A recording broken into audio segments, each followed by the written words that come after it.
First this evening, I'd like to introduce Madeline Anderson. Madeline is a representative of the Bernie Sanders campaign. So if she'd like to come up, she's going to introduce the speaker.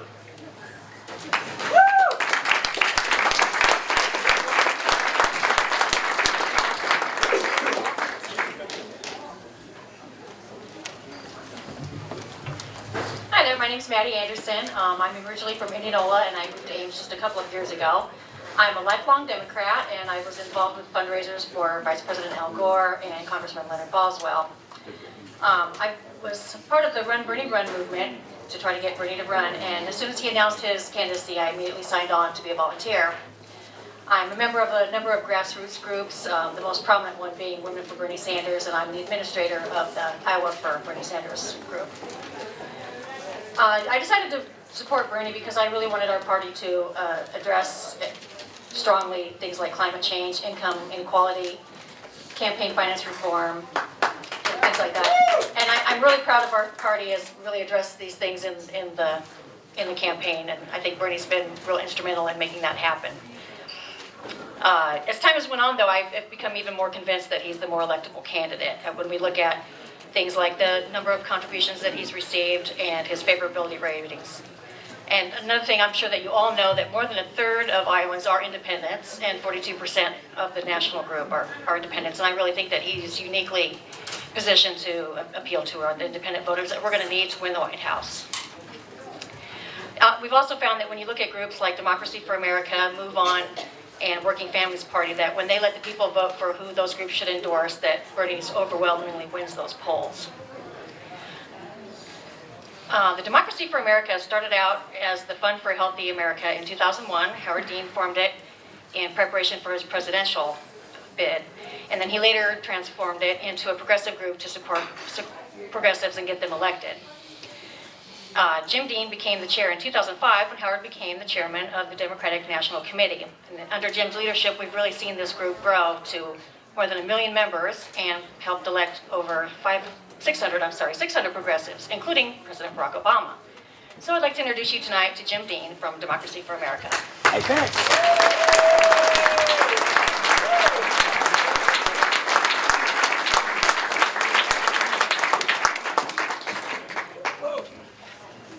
Hey, folks. All right. First things first. This is a fantastic event, and I haven't done a few of these in my lifetime, at least in the electoral context. I just want to say a huge thank you to the volunteers and the folks that have worked very, very hard and clearly worked very hard for such a great meal, and I might add a healthy meal, which for any of you who run around doing campaign work, you know how much and how important that is for all of us.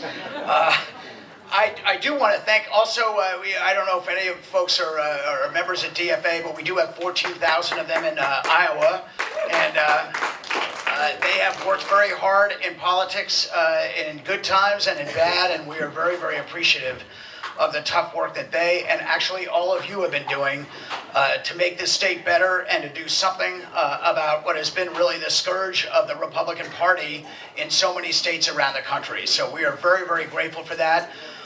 As some of you know, Howard started DFA some 12 years ago after his presidential campaign ended.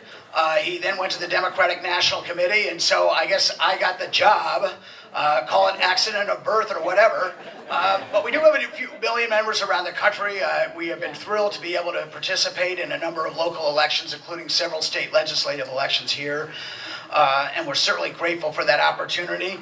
As some of you know, I just want to make this very clear. Howard is supporting Secretary Clinton for the nomination. I am supporting, and my community, Democracy for America, is supporting Senator Bernie Sanders.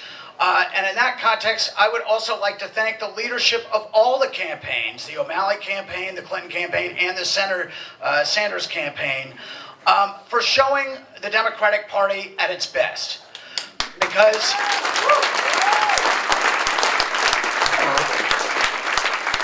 I know sometimes people might disagree with me on this, but I really believe that this party is at its best when we are openly ready to compete for the best ideas, the best practices, and the best people.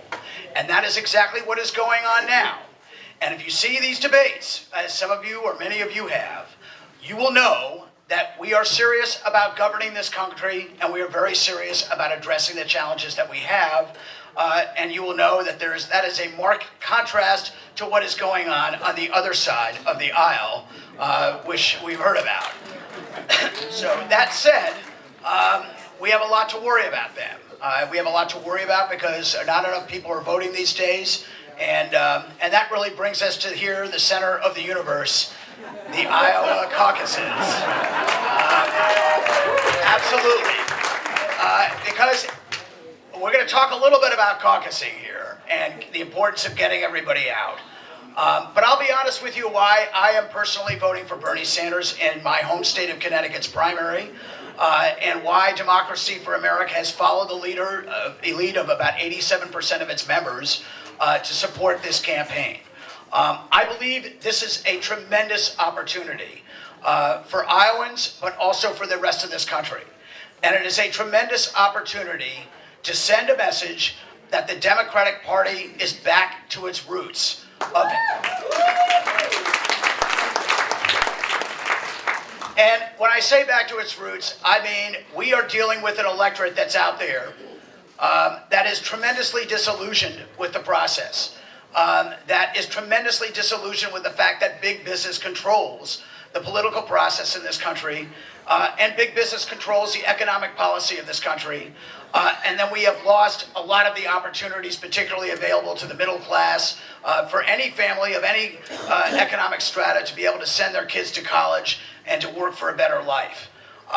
The reason that I believe that Senator Sanders is the person to turn this around, and the reason why these caucuses are so important, is because he has done this for 40 years. This is somebody who could have easily gotten a lot of interesting perks that come along with being in elected office. I mean, that happens with every elected official. He is stuck to his guns, and he is the real deal. And there is no question that in a time like this, today, in 2016, we are in desperate need of political leadership that is going to say no to big business, that is going to say no to big business that is offshoring profits, no to big business that demands taxpayer subsidies for just about everything from eminent domain to oil and gas leases to outright cash subsidies to the tune of, in the case of the oil business, $4 billion a year. No to the investment banking business that consistently not only is funding political campaigns, but is consistently soaking the taxpayers and the retirees for a ton of money and not paying their fair share. And if I could say this as a Connecticut resident, no to companies like General Electric, whose effective tax rate has been 2.5% for the last 15 years and is leaving my state because they didn't want to pony up $65 million so that we could educate our kids in a public education system. And honestly, we need someone who will stand up to that. And we have some very good Democrats. We have some very good candidates in this presidential campaign. And we all must understand how lucky we are to have that. And just look to the other side if you want to see this. But I believe that the person who is programmed, who is in his DNA to stand up to these interests and these special interests, is Bernie Sanders. And that is why we're supporting him here. But there's one thing more important that I wanted to leave with you tonight. Because I'm going to actually take this out of a conference call that Senator Sanders had with our members, about 3,000 of them, about a week and a half ago. And the question came up and said, Senator Sanders, the voters are disillusioned. You know, they don't want to vote for politicians. They say they're all the same. They're getting out of politics. How can I convince somebody to vote for you? And Sanders gets on the phone. I'm not kidding. He goes, you don't. What you do is you convince them to vote. Because in this country right now, the issues that this campaign is running on, particularly things like minimum wage, paid sick leave, changing the equation of the power of big business, those are all issues that all Americans right now care deeply about. And when he says all Americans, he's talking about Republicans, Independents, and Democrats. We just need to get folks to show up to the caucus. And it's very, very important that we do this, no matter which candidate you are for. Because what I want the story to be, and I think what all of us want the story to be at the end of this caucus, is that it was a competitive race, which it is. It was a civil race, which it has generally been, with a few exceptions here and there. Come on, it's a competitive primary. Well, listen, look, my brother and I have not had to call in the family therapists yet, so we're okay, all right? I know a lot of people think we look like the lottery for him, but we're not. We talked this out, we're cool. But the fact is, if we're out there demonstrating that the Democratic turnout was higher than the Republican turnout, that the Democrats were more engaged than the Republican side of this thing, that is sending also a powerful message to the rest of this country that not only do these primaries matter in New Hampshire and other states that follow, but our turnout matters. And certainly a lot of the pundits and a lot of these candidates are taking notice on this thing. Our biggest challenge in these last elections, particularly off-year elections, has been voter turnout. We had a race in Kentucky last year, 30% turnout. And this is a race that was basically for or against health care for everybody in Kentucky. We have 700,000 new people on health care thanks to the Affordable Care Act, thanks to the great leadership of Governor Steve Beshear, who was leaving office at the time, and we couldn't get enough people there to get Jack Conway over the finish line. This has been happening in every part of the country, including right here in Iowa. And we don't have to talk too much about what happened here in 2014. So what we need to do is get people back. We need to give people a reason to vote. I happen to believe that Senator Sanders gives those people a reason to vote, but more importantly, we have to make people understand that the one thing that we can do to change this, the one thing that we can do to seize back control of the political process, the one thing we can do to take this country back is to show up for 2 hours and caucus. And that is tough. We've got kids, we got folks we love, we're trying to take care of, we got jobs, we got everything else, but we have got to get these voters motivated to come to this and participate in this. And if we can do that, we can start this ball rolling around this country. Because the fact of the matter is, folks, if we get 60 to 65% of the vote in this general election, we win the White House and we win the Senate back at the very least. And I'm absolutely convinced of that. So just keep in mind the big picture here. We've got a great candidate that's running. I hope you will all consider going out to caucus for Senator Bernie Sanders. I believe that he is the candidate that represents our interests and represents the movement to turn this economy around and to bring this movement back to the country, back to the people. But the most important thing is we have got to get folks out there. So please have those conversations. I know that they're tough, but if we have them, it is the most effective way to persuade someone to be out there and participate in what is the first in the nation caucus, and really a wonderful, wonderful example for the rest of this country about what participatory democracy should be about. So thank you all for making that happen as well. I appreciate it.